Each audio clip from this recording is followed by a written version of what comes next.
Saudara, pemerintah membentuk Satgas Terpadu Penanganan Premanisme dan Ormas meresahkan.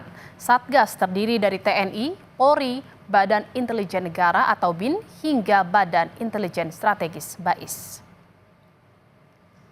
Dan Puspom TNI Maijen Yusri Nuryanto menyebut tim intelijen TNI dan Polri serta BIN dan BAIS yang tergabung di Satgas Penanganan Premanisme dan Ormas meresahkan nantinya bertugas mencari informasi seputar preman yang berkedok ormas.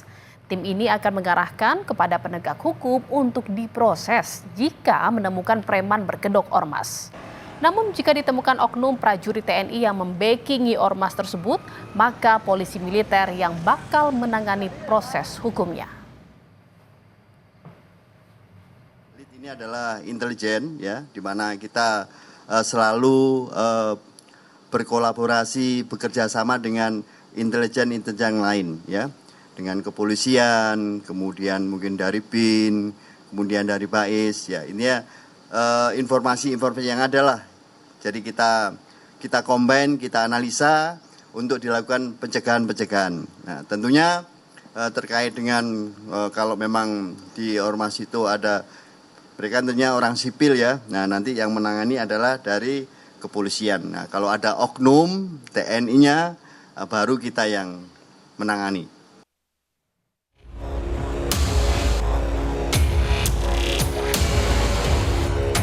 Aksi premanisme berkedok organisasi masyarakat atau ormas di sejumlah tempat belakangan ini menjadi sorotan publik. Bahkan Ketua MPR Ahmad Muzani bilang aksi premanisme berpotensi mengganggu iklim investasi. Karena itu perlu ditindak tegas. Menurut Muzani, menjaga investasi harus dari berbagai aspek, seperti halnya aturan yang pasti serta daya dukung yang baik. Ada peraturan yang memadai, ada daya dukung yang memadai seperti infrastruktur, tapi juga ada kondisi sosial masyarakat yang juga harus kondusif. Tidak cukup masyarakat kondusif, tapi ternyata ada persoalan infrastruktur yang rusak sehingga mengganggu akses ataupun transportasi. Jika ada satu, dua di antara hal-hal tersebut, tentu saja itu harus segera diselesaikan termasuk oleh kelompok kekuatan masyarakat atas nama apapun. Karena investasi adalah bagian dari hal penting yang menjadi instrumen bagi pembangunan ekonomi suatu negara. Aksi premanisme mengganggu investasi menjadi sorotan saat kabar adanya gangguan ormas pada pembangunan pabrik raksasa mobil listrik asal Cina BYD di Subang, Jawa Barat. Pemerintah Kabupaten Subang pun tidak menampik hal tersebut. Namun, Bupati Subang, Reynaldi Putra Andita memastikan gangguan tersebut sudah diatasi dan memastikan tidak ada lagi premanisme di kawasan industri Subang.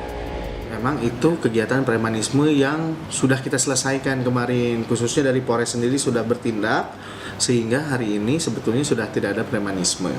Dan mudah-mudahan kedepannya premanisme itu juga di kawasan-kawasan industri kita sudah tidak ada, karena memang hari ini kita fokus dan concern untuk memberantas premanisme yang ada di Kabupaten Subang. Aksi premanisme meresahkan juga terjadi di Depok, Jawa Barat. Mobil Satreskrim Polres Metro Depok dibakar ormas. Insiden ini terjadi setelah Ketua Ormas TS ditangkap karena terlibat kasus pengancaman dan intimidasi terhadap salah satu perusahaan. Anggota Polres Metro Depok dihadang dan 3 mobil polisi dibakar pada Jumat 18 April dini hari. Selain perusakan mobil, anggota Polres Depok pun terluka. Polisi berhasil menangkap 6 tersangka, sementara 4 lainnya masuk daftar pencarian orang (DPO). Saat perburuan, polisi berhasil menangkap 1 pelaku di Siak, Riau. Pelaku berperan menghalangi, memukul polisi, dan merusak mobil. Tim Liputan, Kompas TV.